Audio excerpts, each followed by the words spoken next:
أعوذ بالله من الشيطان الرجيم بسم الله الرحمن الرحيم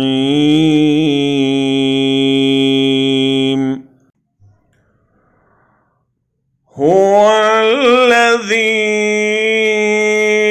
أرسل رسوله بالهدى ودين الحق ليظهره على الدين كله ولو كره المشركون।